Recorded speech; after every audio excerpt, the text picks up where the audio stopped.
queridos e queridas, tudo bem? Espero que sim. Muita correria, né? Muita luta? Então, a maior parte da nossa luta diária, ela vai nos levar a lugares que tem começo, meio e fim. Um dia tudo vai acabar. Mas existe também a nossa caminhada diária que tem que ser feita para nos levar a lugares que vão perdurar para sempre, para a eternidade. E será que nós estamos investindo nosso tempo também nessa caminhada? Nessa caminhada que precisamos ter fé, coragem, ousadia, mas acima de tudo, a presença de Deus. Porque é aquela presença que nos sustenta, que nos abraça, que nos corrige, que nos ama e que nos garante que existe um amanhã, não é verdade? E para a gente caminhar essa caminhada, a gente precisa seguir na palavra dele. Na palavra de quem? De Deus, nosso poderoso Deus. Que é ele que prepara todo esse caminho. E essa caminhada, ela só pode ser conduzida por meio da fé. Em primeiro lugar, a fé. A gente precisa crer. E depois que a gente tem essa confiança de que existe o amanhã, a fé em Deus, nós precisamos buscá-lo e buscar através da oração, através da leitura da palavra, e é por isso que nós estamos aqui, caminhando juntos. Você aí também na sua caminhada, talvez avançando em alguns textos e eu em outros e outra pessoa em outro, mas o fim é esse, a palavra da verdade, que nos vai levar a um único caminho, que é Jesus. Então a gente tem que não só estar aqui nesse momento juntos, ouvindo essa mensagem, mas também lendo essa palavra em casa, tirando aquilo que Deus tem para cada um de nós, que algumas vezes é algo particular, e compartilhando essa mensagem poderosa para os nossos irmãos, para as pessoas que estão ao nosso redor, para todos, para que todos conheçam e também trilhem esse caminho de esperança, né?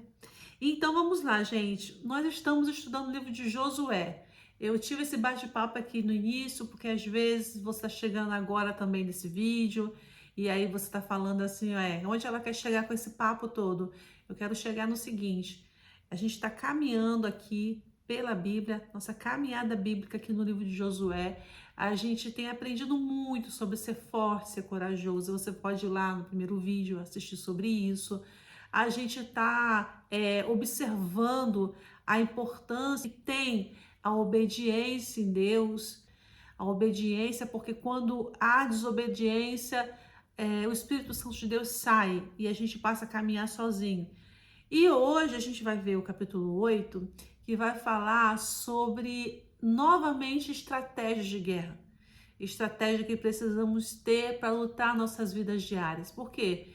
Depois do capítulo 7, houve uma derrota. Uma derrota porque foi um preço a ser pago pela desobediência, que Deus havia mandado fazer de uma maneira e um ali deles desobedeceu.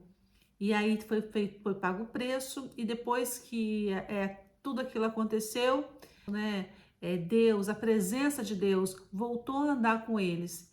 E aí sim, a batalha que havia sido perdida pela desobediência, eles tiveram uma nova chance agora de saírem vitoriosos, conquistarem aquela terra, que é a terra de Ai. E Ai foi destruída. E eles conseguiram dominar aquele território também, porque ali as guerras para dominar os territórios, né, que a gente está vendo aqui no livro de Josué.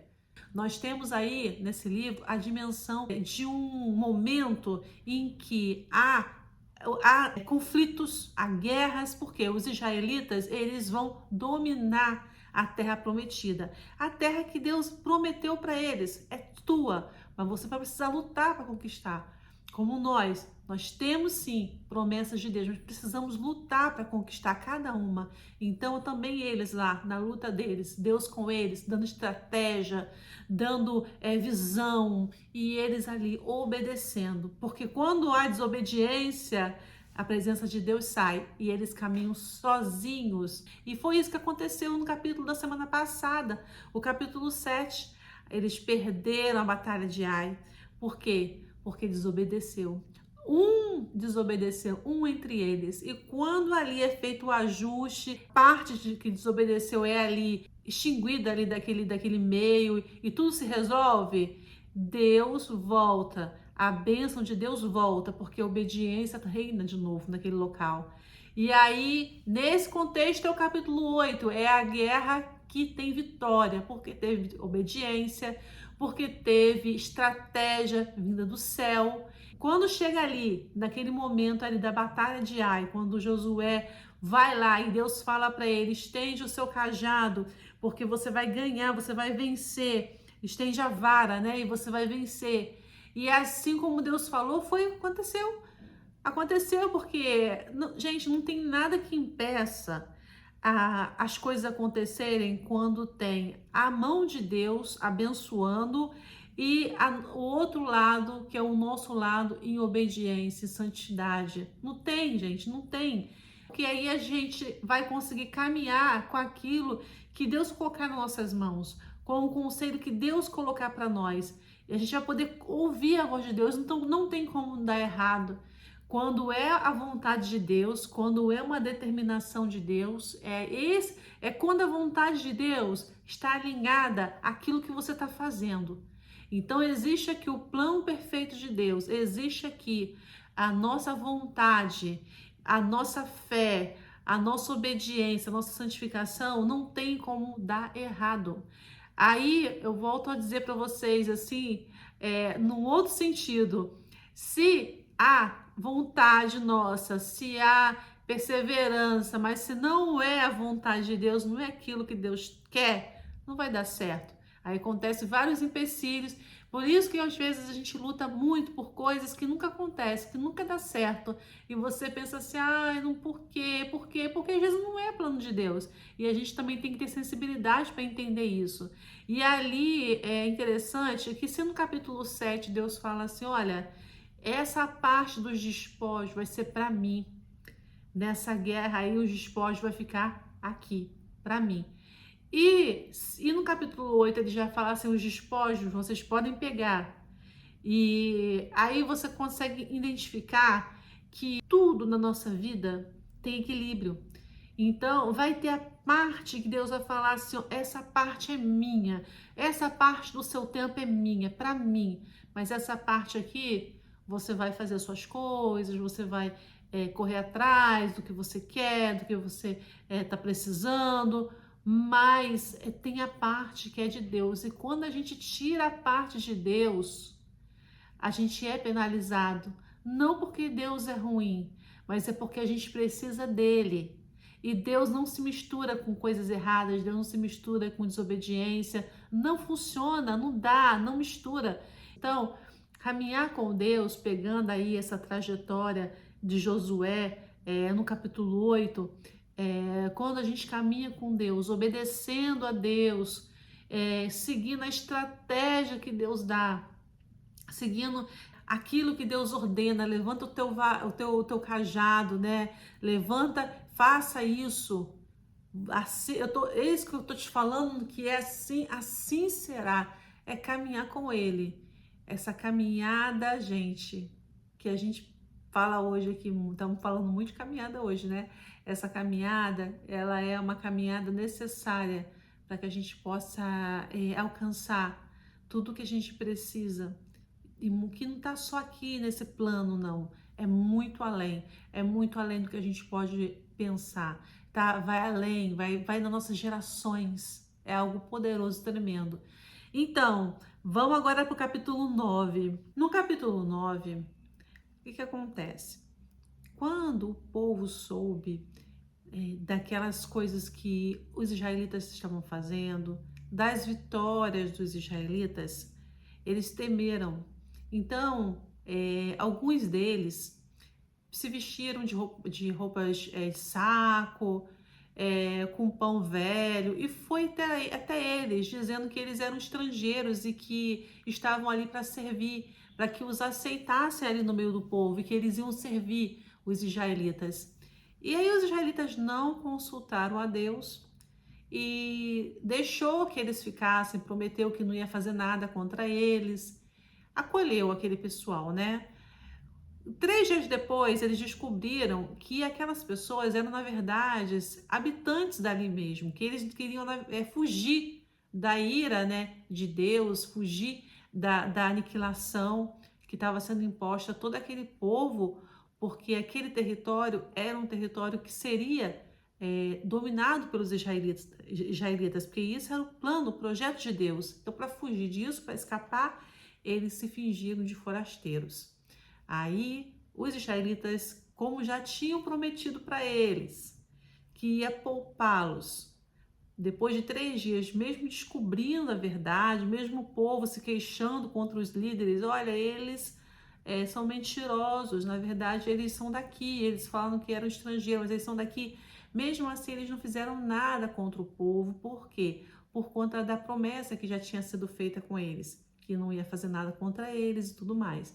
Mas disseram para eles, os israelitas disseram para esses homens, para essas pessoas, né? Olha, vocês agora vão nos servir para o resto da vida. Você, os seus filhos, vocês, os seus filhos vão nos servir. E assim foi, ficou o acordo. Então, quando eles tomaram essa decisão, eles não consultaram a Deus, né? Então, depois que eles souberam, já tinha sido feito o acordo e para não cair maldição contra eles, eles cumpriram aquilo que havia sido falado. E o que essa palavra nos revela? O que esse capítulo 9 nos revela? O poder da nossa palavra, né? Cumprir aquilo que a gente falou. Às vezes a gente tem situações que a gente fala, mas depois a gente pensa assim, eu não devia ter falado aquilo. Mas uma vez que a gente fala da nossa palavra, é importante que a gente não volte atrás, que a gente cumpra aquilo que foi falado, porque é isso que Deus se agrada. E ali eles pensaram, se a gente não fizer o que a gente falou, vai vir maldição sobre nós. E aí relatando o que pra gente assim, olha pessoal, a palavra ela é poderosa. Uma vez que você fala, é bom que você cumpra. Essa lição que ficou para mim, para você. Comenta aí nos comentários se você lê esse capítulo, se você tem mais algo que você viu, que Deus falou no teu coração. Vou ficar muito feliz de ler seu comentário. E é muito bonito que, mesmo depois disso tudo, Deus ainda continuou com eles, né? Mesmo eles, às vezes, vacilando, não escutou Deus, mas Deus continuou com ele. E aí, no capítulo 10, a gente vai ver depois vitórias que aconteceram, a presença de Deus permanecendo com eles. Isso significa que nem sempre a gente vai ser totalmente certo em tudo. Mas a gente, quando a gente erra, tentando acertar, Deus conhece o nosso coração. Quando a gente erra e pede perdão, então chama a nossa atenção que também não adianta a gente ficar sofrendo pelos nossos erros do passado, coisa que Deus já nos perdoou, coisa que Deus não lembra mais. Deus sabe que nós temos as nossas questões, que nós também falhamos. Então, na nossa trajetória com Deus, a gente tem que ter a visão de quando nós erramos, tentar minimizar os erros, consertar aquilo que a gente pode e falar para Deus assim, Senhor, me perdoa, esse erro eu não quero cometer mais, me ajuda a sair dessa cilada, como, tipo isso, né? Como aconteceu aqui no capítulo 9 aqui, a solução deles foi colocar ali o povo para servi-los. E é isso, minha gente. Vamos aí seguindo agora. O capítulo 10 é maravilhoso. E até a próxima, se Deus quiser, que Deus abençoe a sua casa, a sua vida, a sua família. Fiquem com Deus, uma excelente semana. Beijo!